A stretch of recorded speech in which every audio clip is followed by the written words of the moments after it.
পৈতৃক সম্পত্তি বানিয়ে সেটাকে বাণিজ্য করে বাংলাদেশের অর্থ সম্পদ লুটপাট করেছে, বাংলাদেশের মানুষকে গুম খুন অত্যাচার এবং বিচার বহির্ভূত হত্যাকাণ্ডের মতো নিকৃষ্ট জঘন্য কার্য মানবতা বিরোধী অপরাধ করে বাংলাদেশকে দাবিয়ে রেখে সে ক্ষমতা দখল করেছিল।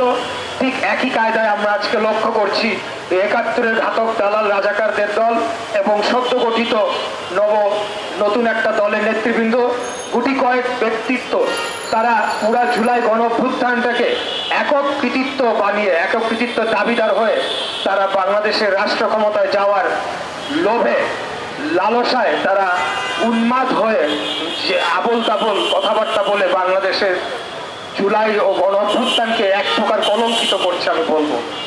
আমি আপনাদের কাছে মাধ্যমে বলতে চাই যে এই জুলাই গণ অভ্যুত্থানের যদি একক কৃতিত্ব দাবিদার কোনো ব্যক্তি হয়ে থাকে সেটি আমাদের মরহুমা দেশনেত্রী বেগম খালেদা জিয়া।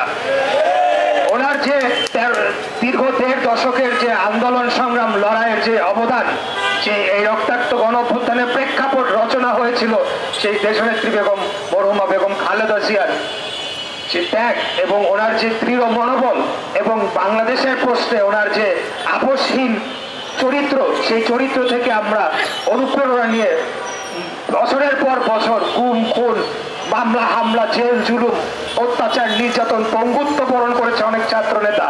আমাদের অনেক ছাত্র নেতা গুম হয়ে গিয়েছে, এখনো তাদের পরিবাররা কেঁদে বেড়ায়, তাদেরকে খুঁজে পাওয়া যায় না। আপনাদের খিলগাঁয়ে ওখানে নুরুজ্জামান জনি সহ অনেকগুলো ছাত্র নেতাকে কিভাবে নির্মম ভাবে গুলি করে হত্যা করেছিল।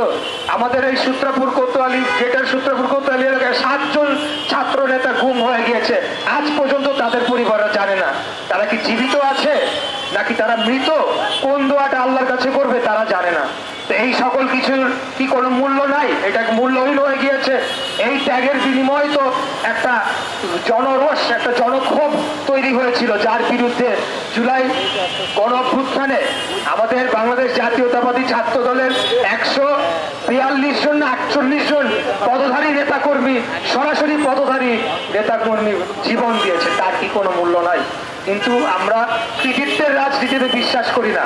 আমরা শুরুর থেকে এই জুলাই গণ অভ্যুত্থানে কেউ কৃতিত্ব নেওয়ার চেষ্টাও করেনি, কিন্তু এই যে নতুন যে দুটি রাজনৈতিক দলের, নতুন একটি রাজনৈতিক দল আর একটা পুরনো ঘাতক দালাল, তারা আজকে একটা পরিস্থিতি তৈরি করার চেষ্টা করছে।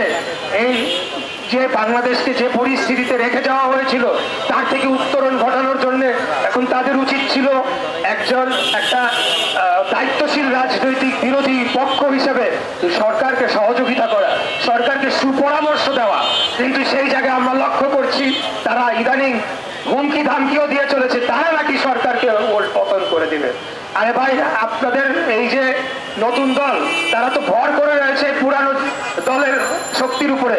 আর এই পুরানো দল ২০১৪ সালের আন্দোলনের পর কোথায় ছিল? তারা গুপ্ত হয়ে খুনি আওয়ামী লীগের, খুনি ফ্যাসিবাদী আওয়ামী লীগের সাথে তারা মিশেছিল এবং আমাদের ছাত্র নেতাদের উপর যে অত্যাচার নির্যাতন হয়েছে সেই অত্যাচার নির্যাতনের দায়ভার যদি আওয়ামী লীগকে নিতে হয়, তাদের নেতা কর্মীকে অবশ্যই সেটার দায়ভার নিতে হবে। তো প্রিয় বন্ধুগণ, আজকে আমরা বলবো আমরা ক্ষমতার জন্য রাজনীতি করি না, এই জিনিসটা আমাদেরকে স্পষ্ট মনে রাখতে হবে। বিশেষ করে আমাদের প্রিয় নেত্রী, ওনার সাথে আমার যে কয়বারই দেখা হয়েছিল তার মধ্যে দ্বিতীয়বার তিনি আমাকে একটা মূল্যবান কথা বলেছিলেন।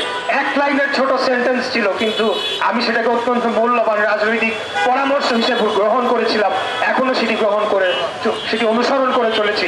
উনি বলেছিলেন সবাইকে নিয়ে একসাথে কাজ করতে হবে, এতটুকুই, দ্যাটস ইট।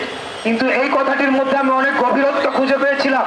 তার মানে উনি আমাদেরকে বলেছিলেন সবাইকে ঐক্যবদ্ধভাবে বাংলাদেশের প্রশ্নে ঐক্যবদ্ধ থাকতে হবে এবং কোনো ধরনের নিজেদের মতো ভেদাভেদ রাখা যাবে না।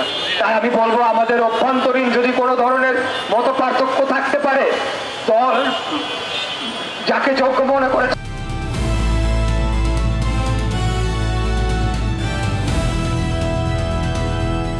দিনাজপুর টিভি, মানুষের জীবনের কথা বলে।